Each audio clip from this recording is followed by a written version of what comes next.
Far above a frozen moon, an old Earth outpost floated silently in space. It was called Station Echo 9, and almost no one remembered it existed. Inside that cold metal shell, Commander Raylan Cole sat alone. He watched a live broadcast from the Galactic Council. On the screen, alien leaders from powerful species sat in grand chairs, wearing shining robes. Their voices echoed through the small room. Humans are too emotional, too wild. They start wars for pride and cry when they lose. We cannot depend on them, said a tall, blue-skinned alien with glowing eyes.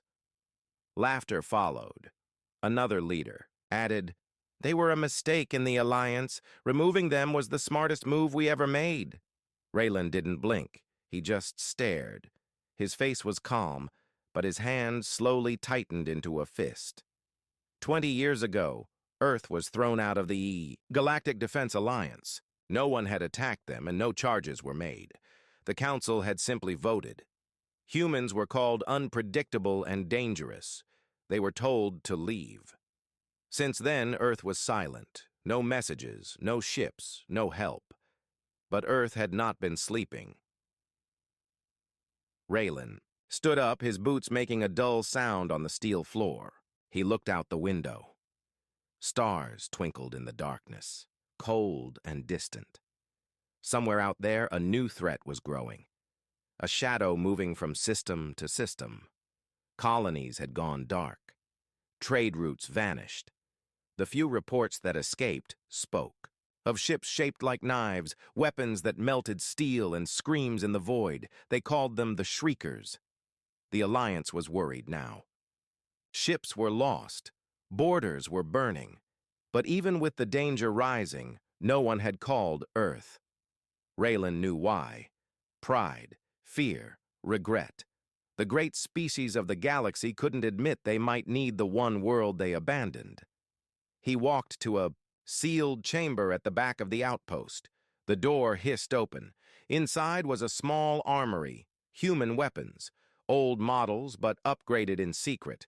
Raylan had been preparing for years, not because someone ordered him, not because Earth paid him. He stayed because he knew one day the galaxy would need something only humans had, the will to fight, even when alone. He touched a metal box in the corner. It hummed softly and opened. Inside was a prototype power core, stolen from a fallen Shrieker, shipped 5 years ago. Raylan had studied it in silence. He didn't report it, didn't share. He just watched and learned. Now it was time. Outside, long-range scanners flashed red. Movement, unidentified ships, hundreds. Headed toward a mining colony 2 jumps away. The colony was small with no real defenses. The Alliance wouldn't reach them in time. Raylan turned off the broadcast. The laughter ended. The room was quiet. He tapped a small button on the wall. Lights turned blue. Systems came alive. For the first time in years, Station Echo 9 prepared for combat. One man, one station, against whatever came next. Raylan's voice was steady as he activated the weapons grid. "If they think we're weak," he said softly, "then I'll show them how dangerous weakness can become." The stars outside blinked, as if they heard the words. Far in the dark, the Shrieker fleet moved closer, unaware that someone was waiting. Not a hero, not a general, just one forgotten soldier, ready to prove the galaxy wrong. A cold silence filled the black space around the mining colony called Cetra 4. The colony had no warships, only small cargo freighters and old repair drones. Families lived there, miners, engineers, workers. None of them were ready for war. But war had already found them. From the edge of space, the Shriekers appeared. Hundreds of sharp black ships slipped out of the darkness like knives cutting through the stars. They made no sound, no warnings, no demands. They didn't want to talk. They only came to destroy. Commander Raylan Cole watched from his hidden post at Station Echo 9, one jump away. His scanner showed every enemy ship. Red lights danced across his screens. He had no backup, no fleet, no orders. Only a mission he gave himself. Protect the innocent, even if no one else would. He tightened his gloves and sealed his armor. The suit was dark gray, reinforced with rare Earth-made alloys. It wasn't the newest tech, but it had been rebuilt. Modified, improved, by Raylan's own hands. As his ship, the Revenant, powered up, the quiet hum turned into a low growl. Engines that hadn't been used in years came to life like a sleeping beast woken for battle. He launched. The stars stretched and bent as the Revenant jumped into warp space, racing towards Cetra 4. In seconds, Raylan arrived near the colony, and chaos. The Shriekers had already begun their attack. Bright beams of blue fire struck the colony's shield generator. Explosions followed. Screams echoed through emergency channels. Drones tried to fight back, but they were swatted down like flies. Raylan didn't wait. He pushed his ship straight into the center of the Shrieker swarm. Enemy sensors reacted, but too slowly. No one expected a lone ship to charge. He fired. Twin. Plasma cannons spat fire into the void. One Shrieker fighter exploded, then another. The swarm turned toward him, confused. What kind of fool attacks alone? But Raylan wasn't just attacking, he was baiting them. As enemy ships rushed toward him, Raylan pulled them away from the colony. He spun through debris, ducked into asteroid shadows, and led the swarm on a deadly chase. His ship danced like a ghost among monsters. Inside the colony, the people watched the unknown fighter in disbelief. Children pointed to the sky, shouting, "Who is that?" No one knew. No one had sent for help. Yet someone had come.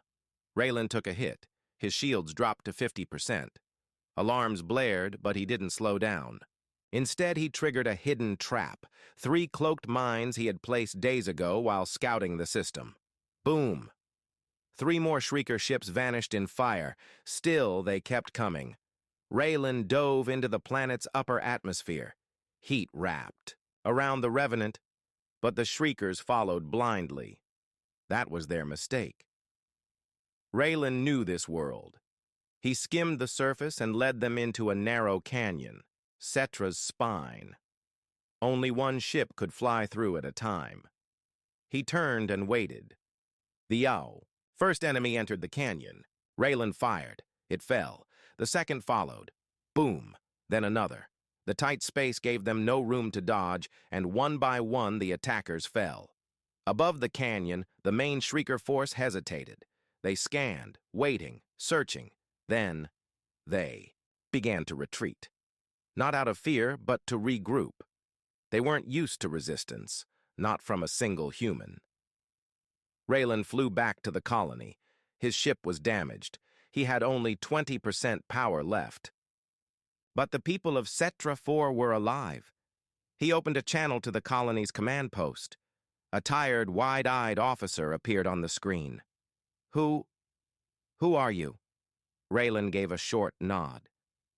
"Just a soldier. From Earth." The officer blinked. "Earth? But the Alliance—" Raylan cut him off. "Forget the Alliance.